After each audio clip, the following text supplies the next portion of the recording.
क्या आपको ये समस्या है या फिर ये समस्या है?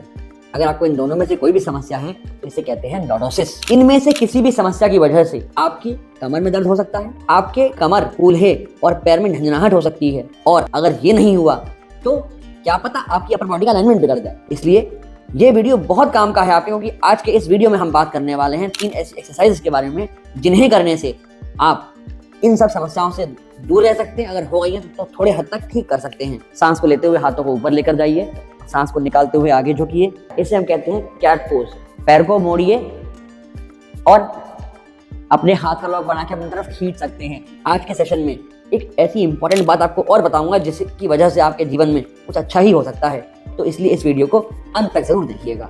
मैं हूं आपका physiotherapist doctor Abhinav Chaturvedi, director Rupani health care Agra से। अब बात करते हैं कि लॉर्डोसिस होती क्या है। देखिए, पहले तो ये जान लीजिए कि हमारी बॉडी में 2 तरह के कर्व होते हैं, प्राइमरी और सेकेंडरी।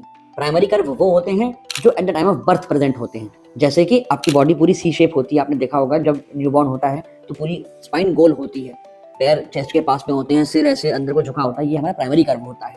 ये हमारी थोरैक्स में होता है, चेस्ट पर। ये देखिए यहाँ पर होता है, ठीक है। अब हम बात कर लेते हैं कि ये कर्व हमारी बॉडी में करते क्या क्या है, इसका महत्व क्या है, इंपॉर्टेंस क्या है इस कर्व की। तो पहली इंपॉर्टेंस, ये कर्व, लंबर लॉर्डोटिक कर्व, हमारी स्पाइन के शॉक को एब्जॉर्ब करता है। जब भी आप जंप करते हैं या ऐसा कोई बाउंसी मूवमेंट या स्किपिंग ही कर लेते हैं, तो अपर बॉडी का जो भी मूवमेंट है, वो सारा जो शॉक है, जो वेट ट्रांसफर है, वो हमारे इस कर्व के थ्रू जाता है हमारे पैरों तक। बात करते हैं पॉइंट नंबर 2 की। ये है सपोर्ट। लंबर लॉर्डोटिक कर्व हमारी बॉडी का सपोर्ट होता है। हमारी अपर बॉडी का जितना वेट है, जितने स्ट्रक्चर्स हैं, उनको सपोर्ट देता है। आपके सिर का सपोर्ट है, आपके थोरैक्स का सपोर्ट है। कैसे? इनको मेंटेन करता है। तो आप गिर पड़ोगे, कौन मेंटेन करेगा इस सबको? थर्ड की बात कर लें तो ये है आपकी स्टेबिलिटी। आप कोई भी काम कर रहे हैं, चल फिर रहे हैं, तो अपर बॉडी की स्टेबिलिटी तो बहुत जरूरी है। उसका स्विंग ना करना या दाएं बाएं घूमते समय बॉडी का पोस्चर मेंटेन करना, ये काम करता है लंबर कर्व। और एक बहुत इंपॉर्टेंट पॉइंट है, बॉडी का अलाइनमेंट है। मान लीजिए आप कोई सामान ही उठा रहे हैं और आपकी बॉडी का अलाइनमेंट सही नहीं है तो आप गिर जाओगे। तो लंबर कर्व और वहां की जो मांसपेशियां हैं वो मेंटेन करती हैं इस सेंटर ऑफ ग्रेविटी को, सीओजी, जिसको बहुत लोग आमतौर पे कह देते हैं। और लास्ट एक महत्वपूर्ण बात है हमारी फ्लेक्सिबिलिटी। हमारी बॉडी की जितनी भी फ्लेक्सिबिलिटी है, आप खड़े खड़े जो पीछे घूम जाते हो, आगे झुक जाते हो, पीछे झुक जाते हो, ट्विस्टिंग कर लेते हो, ये कहाँ से होती है? थोरैक्स में तो मूवमेंट होता ही नहीं है, जो प्राइमरी कर्व है। थोरैक्स में मूवमेंट नहीं होता, मूवमेंट होता है हमारे लॉर्डोटिक कर्व में, जो नेक और कमर में होता है। तो इसलिए आपका लॉर्डोटिक कर्व बहुत काम का होता है। इसी की मोबिलिटी से सारे काम होते हैं। अब बात करते हैं कॉजेज की, उन समस्याओं की जिनकी वजह से आपका ये लंबर कर्व ऑल्टर हो सकता है, या कहेंगे बढ़ सकता है या खत्म हो सकता है। कारण नंबर 1 है स्पॉन्डिलोलिस्थेसिस। ये समस्या हमारी स्पाइन में होती है, वर्टेब्रल बॉडी में, एक वर्टेब्रे में होती है, जिसमें पार्ट इंट्राआर्टिकुलरिस में एक डिफरेंस, एक गैप आ जाता है, जिस वजह से आपको बहुत दर्द होता है और आप अपनी बॉडी का पोस्चर चेंज कर देते हैं। बात करते हैं समस्या नंबर 2 की। ये होती है ऑस्टियोपोरोसिस। जैसे जैसे उम्र बढ़ती है वैसे वैसे हड्डियों में कैल्शियम की कमी आने लगती है। जब कैल्शियम की हड्डियों में कमी आने लगती है तो आपको दुखन स्टार्ट होती है, आपकी हड्डियां कमजोर होती जाती हैं और आपके कर्व ऑल्टर हो जाते हैं। बात करते हैं पॉइंट नंबर 3 की। तो ये है ओबेसिटी। आपने देखा होगा कई बार जब किसी व्यक्ति का वजन बढ़ता है तो उनका कर्व बढ़ जाता है। वो कर्व आपको ये मालूम पड़ता है कि कमर जाने कहाँ अंदर उनकी घुस गई है पीठ की तरफ से। ये बहुत बड़ी समस्या है, इस पे ध्यान दीजिएगा। लास्ट बात करते हैं कॉज नंबर 4 के ऊपर, वो है आपका बैड पोस्चर। आप कई बार बैठने में गलतियां करते हैं या लेटने में गलतियां करते हैं। बैठने में गलती क्या होती है? कई बार हम जब बैठते हैं तो इतना आगे होके बैठ जाते हैं कि हमारा कर्व स्ट्रेट होने लगता है कमर का, तो लॉस ऑफ लंबर कर्व होगा। या फिर कई बार आप इतना आगे को झुक जाते हैं, इतना ज्यादा सीधे होके बैठ जाते हैं, आपकी कमर की मांसपेशियां इतनी अकड़ जाती हैं कि वो कर्व बढ़ जाता है। इसको बोलते हैं एग्जैजरेशन ऑफ लंबर कर्व। ये हुई हमारी 4 समस्याएं जिनकी वजह से हमें समस्या हो सकती है। बात कर लेते हैं आपके सिम्टम्स की, कि अगर आपको इनमें से कोई भी समस्या हो रही है कमर में, तो आपको क्या क्या फील हो सकता है, कैसी कैसी आपको समस्याएं आ सकती हैं। आपको समस्याएं आएंगी जैसे कि टिंगलिंग आपको हो सकती है, नमनेस आपको हो सकती है। कई बार आप आते हो, डॉक्टर साहब हमारे पैरों में सुन्नपन हो रहा है, हमें हमारा पैर महसूस ही नहीं होता, या हमको डिफरेंट तरह की सेंसेशन हो रही है पैरों में। या फिर आपको झंझनाहट होती है, आपको तरंगें सी मालूम पड़ती हैं कि कमर से तरंग शुरू होती है और पैर तक जाती है, कि आपको अगर मैं एक पेंसिल दे दूंगा तो आप उसे लाइन ड्रॉ कर सकते हो, ये भी समस्या होती है ना। या फिर पैर में दर्द तो होता है मगर आप उसे पकड़ नहीं सकते, आप उसे सहला नहीं सकते, छू ही नहीं पा रहे कहाँ हो रहा है। ऐसी भी समस्याएं कर्व के चेंज होने से होती हैं। बात करते हैं किन एज ग्रुप में ये समस्याएं हो सकती हैं। मगर उससे पहले आपको जो मैंने कॉजेज बताए हैं, अगर उनमें से आपको कोई भी समस्या हो रही है तो हमें अभी कमेंट सेक्शन में पोस्ट करिए या फिर आप हमें कॉल भी कर सकते हैं, मगर वीडियो के बाद। अभी पहले पूरा वीडियो देख लीजिए क्योंकि अंत में आपके लिए एक्सरसाइज भी है जो बहुत इंपॉर्टेंट है आपके लिए। अब शुरुआत करते हैं उन एज ग्रुप्स की। देखिए, बच्चों में ये आपको समस्या मिल सकती है सेरेब्रल पाल्सी में। एक समस्या होती है सेरेब्रल पाल्सी जिसमें बच्चों को कुछ एबनॉर्मलिटीज होती हैं उनकी बॉडी में, जैसे कि सीजरिंग गेट उनका होता है या उनको स्पेसिसिटी होती है, उनके हाथ पैर टाइट होते हैं, ये होती है। ये बात हमने करी सीपी की। इसके बाद बात करते हैं हम मिडिल एज लोगों की या अडल्ट लोगों की। अडल्ट में क्या होता है, आपके पोस्चर की वजह से समस्या होती है, लंबे सिटिंग आवर्स होते हैं या आप गलत तरीके से बैठ जाते हैं या महिलाएं गलत तरीके से खड़े होकर काम करती हैं, वो अपनी पीठ पे इतना दबाव डालती हैं आई की तरफ क्योंकि मांसपेशियां अल्टीमेटली जकड़ जाती हैं, तब भी आपका कर्व स्पाइन का चेंज हो जाता है। अब हम बात करते हैं बुजुर्गों की।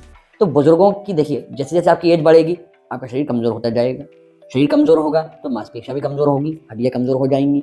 इस वजह से कई बार स्पाइन झुकती चली जाती है। जब ऊपर से स्पाइन झुकती है तो हमारे जो कमर है, लंबर कर्व है, वो खत्म होता चला जाता है, एकदम स्ट्रेट हो जाता है ना, वो जो इंटरप्रिटेशन आता है एक्सरे या एमआरआई में, वही चीज होती है। बात कर लेते हैं आपकी एक्सरसाइजेस की। क्या एक्सरसाइजेस आप कर सकते हैं कर्व खत्म होने पर या कर्व बढ़ने पर। शुरुआत करते हैं, अगर हमारा कर्व खत्म हो गया है तो क्या एक्सरसाइज हम कर सकते हैं।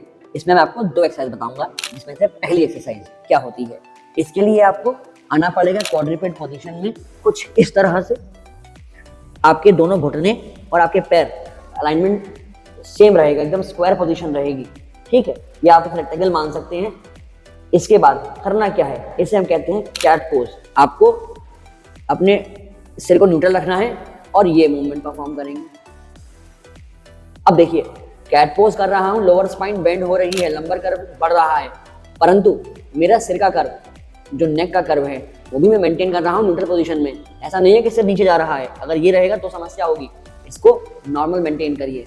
वापस आएंगे, अब करते हैं बात एक्सरसाइज नंबर 2 की, कर्व की स्ट्रेंथनिंग के लिए आप क्या कर सकते हैं, क्योंकि कर्व तो डिमिनिश हो गया था ना, कर्व को रिक्रिएट करना है, लंबर कर्व को। उसके लिए फिर से क्वाड्रुपेड पोजीशन में आएंगे, हाथ और पैर अर्थात हाथ और घुटने रेक्टेंगल पोजीशन में रहेंगे। अब करना क्या है, आपका एक पैर मुड़ा हुआ है, बिल्कुल मुड़ा रहने दीजिए, इसको मुड़े मुड़े ही ऊपर ले जाइए इस प्रकार से। अब देखिए, आपकी कमर पे जोर पड़ रहा होगा ना, ग्लूट्स और आपकी जो लोअर लंबर मसल्स है, इन पे लोड पड़ रहा है। इस प्रकार से इसको मेंटेन करिए। ये एक्सरसाइज आपको हेल्प करेगी आपके लंबर कर्व को मेंटेन करने में, उसे रिक्रिएट करने में, क्योंकि आपकी जो लंबर मसल्स हैं वो तो वीक हो गई थी, जिसकी वजह से वो स्ट्रेच हो गई, खिंच गई, लैक्स हो गई, आपका कर्व खत्म हो गया था। जब आप उन मांसपेशियों को ताकत दे देंगे तो वो आपकी स्पाइन को खींचेंगी तो वो कर्व वापस से क्रिएट हो जाएगा। कुछ इस तरह से आपका इस एक्सरसाइज के द्वारा हेल्प हो जाएगी। अब हम बात करते हैं आपको बोनस एक्सरसाइज की। ये एक्सरसाइज होगी आपका जब कर्व बढ़ गया है, उसके लिए किस प्रकार से होगी देख लीजिए। इसे कहते हैं पश्चिमोत्तानासन। कैसे होता है, देखिए, जिनकी कमर में दर्द डिस्क निकलने की वजह से है, डिस्क प्रोट्रूजन, हर्निएशन, एक्सट्रूजन की वजह से है, वो लोग नहीं करेंगे। जिन्हें कमर में दर्द पीठ की मांसपेशियों के टाइट होने की वजह से है, वो इस एक्सरसाइज को परफॉर्म कर सकते हैं। कैसे होगा आसन, ये एक्सरसाइज देख लेते हैं।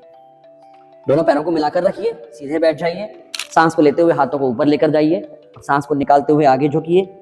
जितना आगे हो सकता है उतना आगे पुश करेंगे अपने आप को और कोशिश करेंगे अपने पंजों को छू लें, कुछ इस प्रकार से। कुछ सेकंड इस पोज को होल्ड करिए, वापस आइए जिस प्रकार से इस पोज में गए थे। अब बात करते हैं तीसरी एक्सरसाइज की, मगर उससे पहले आपको अगर ये वीडियो अच्छा लग रहा है तो इसे प्लीज लाइक कर दीजिए। अब शुरुआत करते हैं तीसरी एक्सरसाइज की। कैसे होगी, शुरू करते हैं, ठीक है। ये एक्सरसाइज लेट के करनी होती है, तो पहले करवट से लेट जाइए, अब सीधे हो जाइए, सीधे लेट गए। इस एक्सरसाइज का नाम है नी टू चेस्ट। कैसे होगी, एक पैर नीचे रहेगा ताकि पेल्विस हमारी स्टेबलाइज रहे। इसी डिटेल्ड वीडियो का लिंक आई कार्ड में अवेलेबल है, आप वहां देखिए और कर सकते हैं। देख के समझिएगा पहले, मगर नी टू चेस्ट, एक पैर सीधा, पेल्विस स्टेबलाइज, पूरी बॉडी स्टेबलाइज। पैर को मोड़िए और अपने हाथ का लॉक बना के अपनी तरफ खींच सकते हैं। अब इसमें ध्यान देने वाली बात यह है कि जो पैर नीचे है वो through out the exercise straight रहना चाहिए, उसमें कोई मूवमेंट नहीं होगा, क्योंकि अगर उसमें मूवमेंट हुआ आपकी पेल्विस रोटेट कर जाएगी, जो हम नहीं चाहते वो कि वो रोटेट हो। ठीक है, ये खींचिए और ब्रीदिंग को नॉर्मल कर दीजिए, एकदम आराम से लेंगे। जब आप ये एक्सरसाइज परफॉर्म करेंगे आपकी ग्लूट्स और हैम्स सारी मसल्स खींचेंगी, क्योंकि वो टाइट हो रही थी ना, कर्व आपका बढ़ रहा था, आपको समस्या हो रही थी कि आपकी मोबिलिटी कम हो रही थी। अब वापस आएंगे, दूसरे पैर से परफॉर्म करेंगे कुछ इस प्रकार से, देख लीजिए। अब देखिए मेरा दूसरा पैर नीचे है, वो स्ट्रेट है ना एकदम, और जिस पैर से एक्सरसाइज कर रहा हूँ सिर्फ वही बेंड हो रहा है। इस प्रकार से इसको होल्ड करिए। अब ध्यान देने वाली बात इसमें एक और है, एक बार लोग ऐसे ऐसे मूवमेंट करते हैं, नहीं, पैर जिस तरह से रखा है बस उठ के उसी प्लेन में आ जाएगा और आप उसे पुल कर लोगे इस प्रकार से। ये ध्यान देने वाली बात है कि पैर का अलाइनमेंट चेंज नहीं करेंगे। ये तो हुई आपकी एक्सरसाइजेज। आप बैक के ऊपर और डिटेल्ड वीडियो चाहते हैं और नॉलेज चाहते हैं या कोई समस्या है तो हमसे संपर्क करना चाहते हैं, हमें कमेंट सेक्शन में पोस्ट करिए और इस वीडियो को ज़्यादा से ज़्यादा लोगों तक शेयर करिए so that they can also get some help. ठीक है, इसके ऊपर जो वीडियोस हैं उनके भी लिंक आई कार्ड में अवेलेबल हैं, जाकर उनको भी देखिएगा एक बार, शायद कुछ और आपको अच्छा समझ आ जाए।